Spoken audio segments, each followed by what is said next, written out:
Hi, my name is Dave. My wife Steffi is manning the camera, and you are either thinking about or have rented our RV. Today, in this video, I should say, what we plan to talk about is basically creature comforts in the RV and operating them. Basically, climate controls, other controls, and kitchen and bath. So you know how everything works and how to operate it. First thing I want to show you is I'm in the back of the coach. This is the queen bed. We've got some overhead cabinets.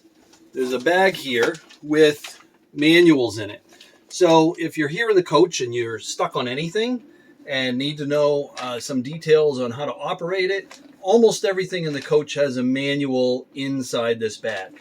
So we're not going to go into those manuals, but just know that they're there. And if you use them, please do us a favor and return them back to their location. Secondly, if anything in the RV is simply not working that requires electricity, whether it be AC electricity or DC electricity, it's important for you to know where the fuse or breaker panel is so you can check that and see if that's what's causing your issue. So right here is the fuse breaker panel. Here we have breakers. You just trip them just like you do in your house. Here we have DC fuses down the side here. So if anything's just not working, you can kind of check here to see if something here needs to be replaced. Breakers, you just trip them back, you flip them back.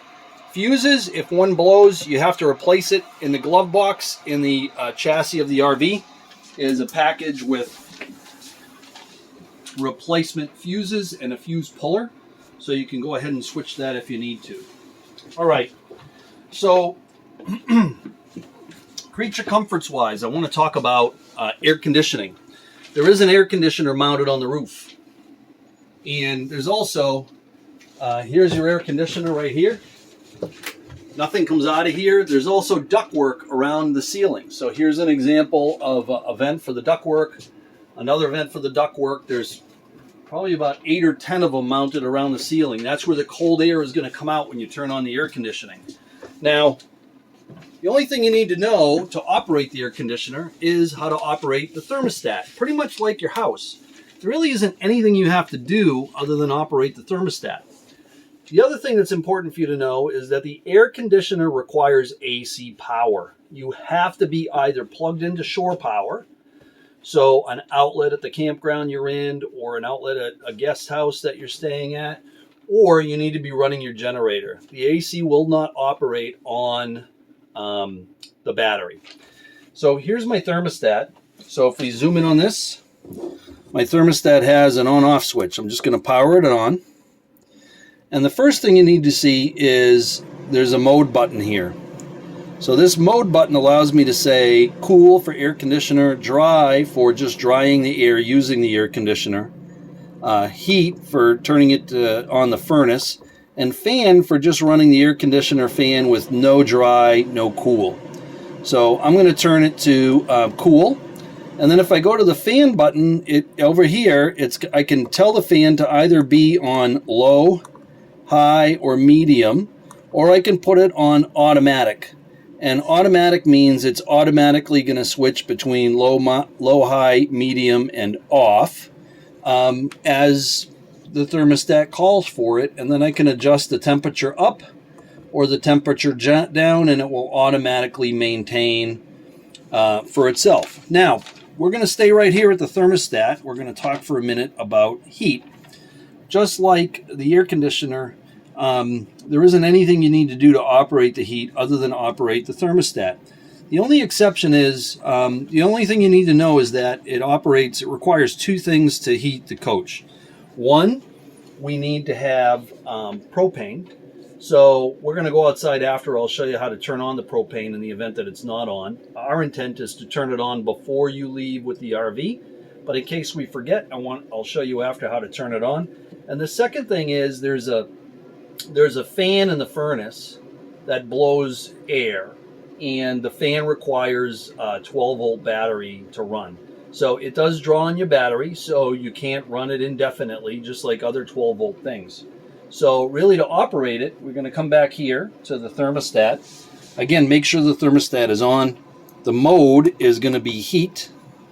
And then all you need to do is adjust your temperature up or down, and it will automatically turn on and turn off. So that's all we're going to cover on the thermostat. I'm just going to power that off. And I also want to show you that around the camper, there are, similar to the ducts in the ceiling, there are ducts around on the walls and the floor. So here's an example of one right here.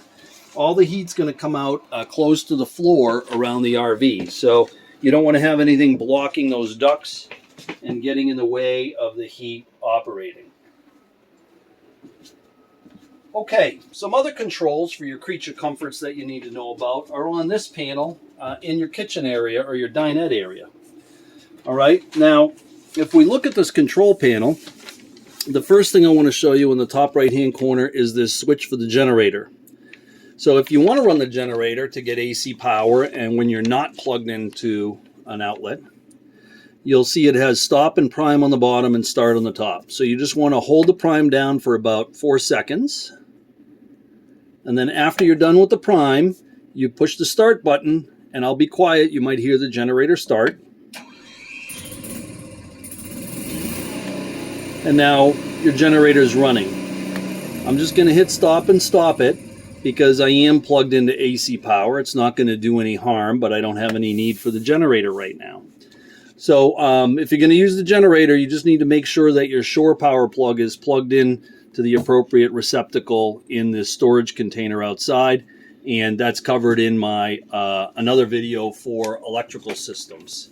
Now, in addition, the RV is equipped with a water heater. The water heater can run on either electricity, not battery, but AC electricity. So if you're plugged into shore power or your generator's running, or it can run on propane. So you have to know what you're using. If you are plugged in, you're best off using electricity. If you're not plugged in or your generator's not running, then you're going to want to run on propane. So in order to get hot water, there's nothing you have to do outside of the RV other than make sure you have electricity or make sure your gas is on. Again, I'll show you that in a few minutes. But you just turn on your water heater, and now your water is heating. Your tank's already full. You don't have to do anything. It's either going to use water from the shore power, or it's going to use water from your tank, whichever you're using. But that's how you turn on your heater. When you're traveling, just turn your heater off. There's no point in having those water heater switches turned on. Now, water pump. Let's talk about the water pump for a minute. You're either connected to city water, which is a spigot somewhere that basically is pressurizing your system and feeding your water. Yes? What's the matter? Yeah, it's okay. Or on board, there's a 35-gallon fresh water tank. If you're connected to the spigot, you do not have to turn on the water pump because you get water pressure from outside. If you're not connected to water outside, you need this water pump turned on to pressurize the system and provide water from your tank. Okay? So that's an important one for you to know about. Arctic pack is just if you're using the RV in cold weather and you don't want your tanks to freeze. Very likely you're going to need to use that. You absolutely want to leave that off if you're not using it. And these are just cabin lights. Now, up here, we have the ability to check how much propane you have, how much battery you have, how much fresh water you have, how full your black water tank is, and your gray water tank.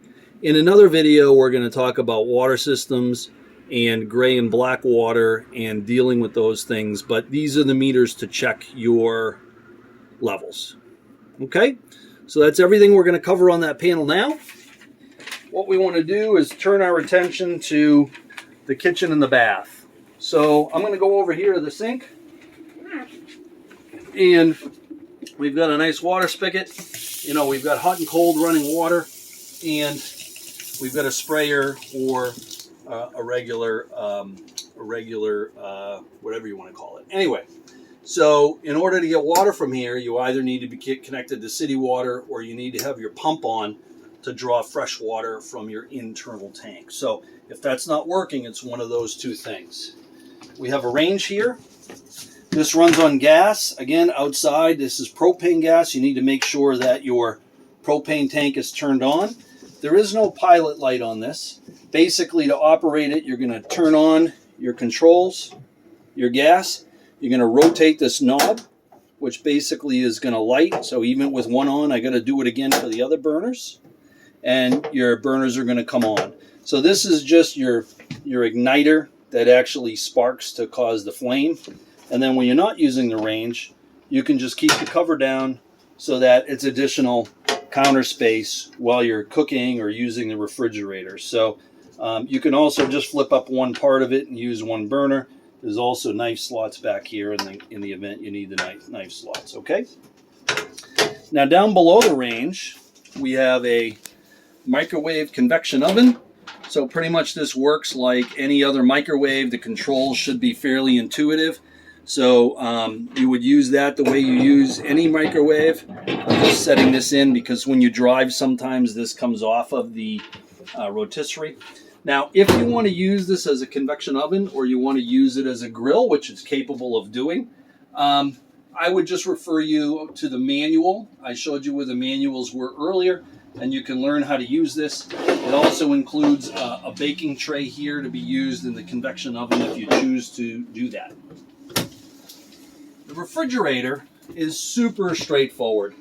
The refrigerator operates exclusively on 12-volt power, that's battery, but it does consume the most amount of battery of anything in the coach.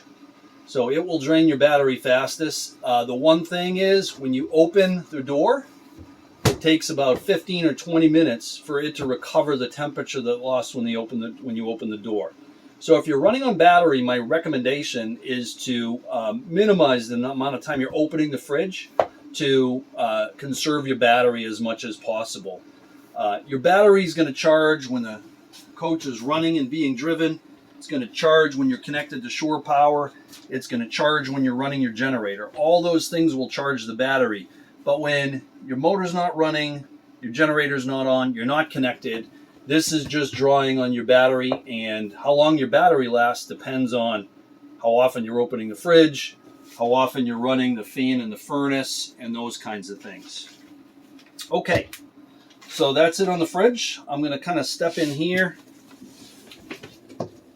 and we're going to take a look inside the bathroom. Before we do, I want you to notice that under the sink, there's some storage.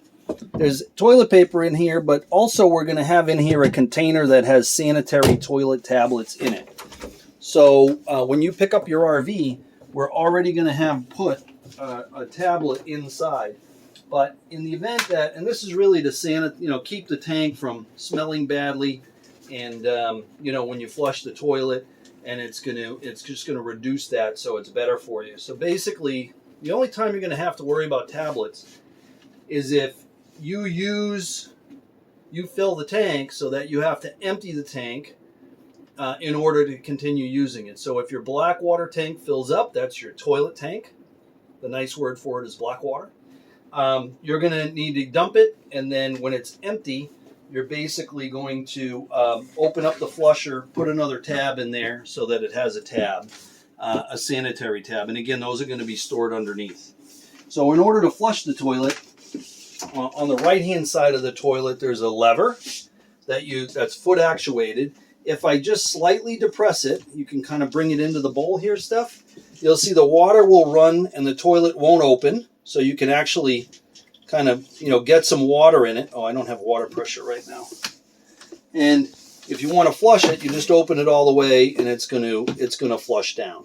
Okay, I don't have my water pump on. Hang on. So this is a good example. My water's not running. Why isn't my water running? It's because my water pump wasn't on and I'm not connected to shore water. So it's a good example. Now that my pump is on, if we come back in the bathroom, you'll see now if I do a slight depress, I have water running. I can partially fill the bowl. Okay, I can now do my business. And when I'm done, I do a full step and I flush the toilet and away it goes. Okay, so that's the operation of the toilet.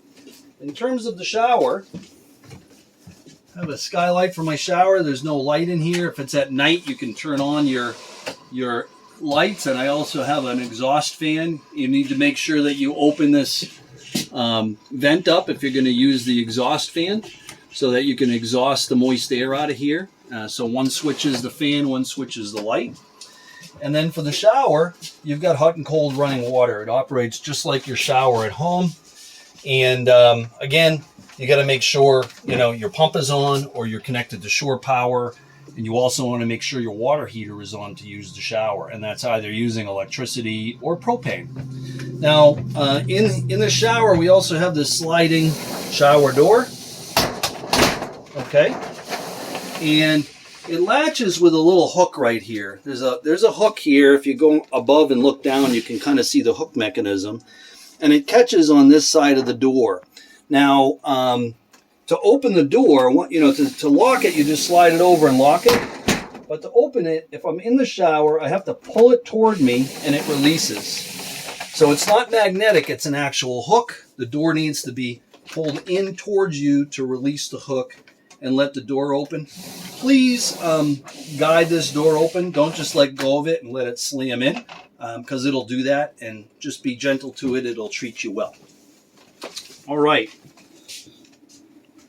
So, this is the bathroom sink. What's really nice, hot and cold running water, just like the kitchen sink, just like the shower, but it's not in the bathroom where the toilet and the shower is, so someone can be in there showering, another person can be out here doing the toilet. Now, I mentioned to you that if you're not connected to shore power or your generator's not running, you know, we intend to turn the propane tank on, but if we forget, you know, and you need to use propane to heat your water, or you need to use propane for the stove, you need to know how to turn that on. Let's go do that. That'll be the last thing we do in this video. So we're going outside.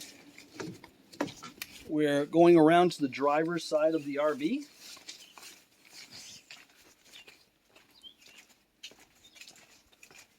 There's a hatch door right here. And here is my propane tank. So if we come in and get a zoomed in view here, we've got this knob which turns the propane on and off. It's on right now. It's open. So you know that because I have the stove operating in there.